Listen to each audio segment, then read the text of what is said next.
Najma aunty ایک طلاق یافتہ عورت تھی۔ وہ جوان تھی لیکن ایک بیٹی ہونے کی وجہ سے اس نے شادی نہیں کی۔ میں اکثر اس پر نظر رکھتا، کسی کام کے لیے بھی وہ بلاتی تو میں فوراً چلا جاتا۔ ایک دن جب اس نے بلایا تو میرا نام فیصل ہے اور میری عمر 21 سال ہے۔ میں لاہور کے ایک پرانے مگر خوبصورت محلے میں رہتا ہوں، جہاں ہر گلی، ہر دروازہ، ہر آواز اپنی ایک الگ کہانی سناتی ہے۔ مگر میری کہانی کی ابتدا اس دن سے ہوئی جب میں نے پہلی بار نجمہ آنٹی کو دیکھا۔ وہ ایک طلاق یافتہ عورت تھی، جوان مگر چپ، جیسے زندگی نے ان سے مسکراہٹ چھین لی ہو اور بدلے میں سکون دیا ہو۔ ان کے چہرے پر ایک عجب کشش تھی، ایک اداسی جو خاموشی سے دل میں اتر جاتی تھی۔ وہ ہمیشہ سفید دوپٹہ اوڑھے دکھائی دیتے۔ ان کی ایک چھوٹی سی بیٹی تھی نرگس، جو اکثر گلی میں کھیلتی، مگر جب بھی میں ان کے گھر کے قریب سے گزرتا میری نظر نرگس پر نہیں بلکہ ان پر ٹھہر جاتی۔ ان کی آنکھوں میں ایک عجیب سا سکون تھا مگر دل میں طوفان۔ ان کی مسکراہٹ میں نرمی تھی مگر کسی گہرے زخم کا نشان بھی۔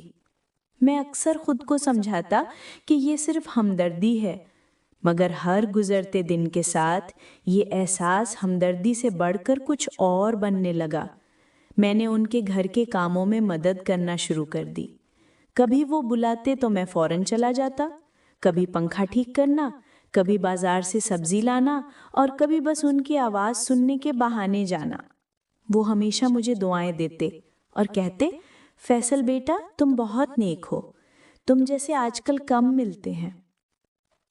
مگر ان کے لہجے کی نرمی میرے دل میں ایک طوفان برپا کر دیتی۔ ایک دن دوپہر کے وقت جب گرمی عروج پر تھی، انہوں نے دروازے سے آواز دی، فیصل ذرا آنا تو۔ میں چونک کر فوراً پہنچ گیا۔ وہ دروازے پر کھڑی تھیں، ہاتھ میں پانی کی بوتل اور چہرے پر ہلکی سی تھکن، مگر وہی پرانی مسکراہٹ۔ بولی، پنکھا خراب ہے، ذرا دیکھ لو۔ میں اندر گیا تو کمرے میں ان کی مخصوص خوشبو پھیلی ہوئی تھی، جیسے چائے، صابن اور کسی میٹھی خاموشی کا امتزاج ہو۔ میں نے پنکھا ٹھیک کیا، وہ پاس کھڑی رہیں۔ کبھی پوچھتی تمہیں گرمی تو نہیں لگ رہی، کبھی خاموشی سے دیکھتے۔ میں نے پنکھا چلتا دیکھا تو کہا، ہو گیا آنٹی۔ وہ مسکرائیں، اللہ تمہیں خوش رکھے فیصل، تم بہت اچھے ہو۔ اس لمحے وہ لفظ میرے دل کے اندر کہیں گہرائی میں اتر گئے، جیسے کسی نے دعا یا لفظوں میں محبت چھپا دی ہو۔ اس دن کے بعد میری ان سے ایک خاموش سی قربت بن گئی، جو نہ کبھی زبان پر آئی نہ کسی نے دیکھی، مگر دل کے اندر تھی، جیسے کوئی راز، جیسے کوئی دعا۔ لوگ باتیں کرتے کہ فیصل نجمہ کے گھر بہت جاتا ہے، مگر مجھے پرواہ نہ تھی، کیونکہ میں جانتا تھا کہ جو جذبہ میرے دل میں ہے وہ پاک ہے۔ وقت گزرتا گیا، ان کی بیٹی بڑی ہونے لگی، میں نوکری پر لگ گیا، مگر ہر شام ان کے دروازے کے سامنے سے گزرتے ہوئے دل ایک لمحے کو ضرور ٹھہرتا۔ وہ اکثر آنگن میں بیٹھی قرآن پڑھتی نظر آتے، چہرے پر نور، لہجے میں سکون، اور میں بس دیکھتا رہ جاتا۔ کبھی کبھی سوچتا کہ کاش میں ان سے کہہ سکوں کہ ان کی موجودگی میرے دل کی سب سے حسین بات ہے، مگر خاموش رہتا، کیونکہ میں جانتا تھا کہ کچھ احساسات اگر لفظوں میں آ جائیں تو ان کی خوبصورتی ختم ہو جاتی ہے۔ ایک دن بارش ہو رہی تھی، آسمان سیاہ تھا۔ میں چھت پر کھڑا بارش کی بوندوں کو دیکھ رہا تھا کہ اچانک میری نظر ان کے گھر کی چھت پر پڑی۔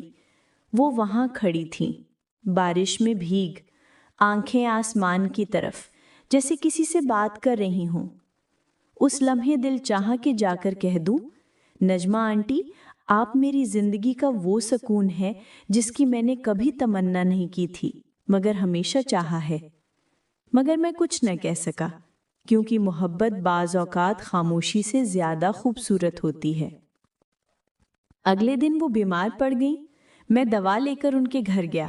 ان کے بیٹے نے دروازہ کھولا، اندر گئے تو وہ بستر پر لیٹی تھیں، چہرے پر کمزوری مگر آنکھوں میں اب بھی وہی روشنی۔ بولی، فیصل تم آئے؟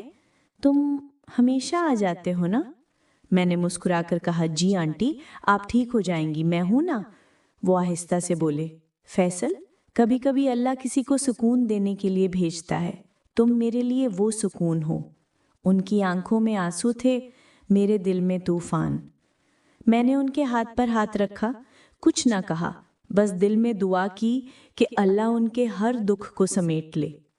اس دن مجھے پہلی بار لگا کہ محبت وہ نہیں جو مانگی جائے، بلکہ وہ ہے جو خاموشی سے دلوں میں پناہ لے لیتی ہے۔ وقت گزرا، نجمہ آنٹی ٹھیک ہو گئیں، مگر ہمارے درمیان وہ لمحہ ایک دیوار بن گیا۔ اب وہ کم بلاتے، کم بولتے۔ شاید انہوں نے کچھ محسوس کیا تھا، مگر میں نے ہمیشہ ان کی عزت کی، ان کی دعاؤں کو اپنا سرمایہ مانا۔ زندگی آگے بڑھتی گئی، میں نے ملازمت کے ساتھ اپنی ماں کی خدمت شروع کر دی، مگر جب کبھی شام ڈھلتی، سورج کی کرنیں ان کے دروازے پر پڑتی تو میرا دل اب بھی ٹہرتا۔ وہ اکثر کرسی پر بیٹھی ہوتی اور بیگ پاس کھیل رہی ہوتی، اور میں دور سے ایک نظر دیکھ کر گزر جاتا۔ شاید وہ جانتی تھیں کہ میں وہاں کیوں آتا ہوں، شاید وہ بھی جان چکی تھیں کہ میری خاموشی میں محبت کی زبان چھپی ہے، مگر ہم دونوں نے کبھی کچھ نہ کہا، کیونکہ کچھ رشتے لفظوں میں نہیں، بس نگاہوں میں جیتے ہیں، اور شاید محبت کا اصل حسن بھی یہی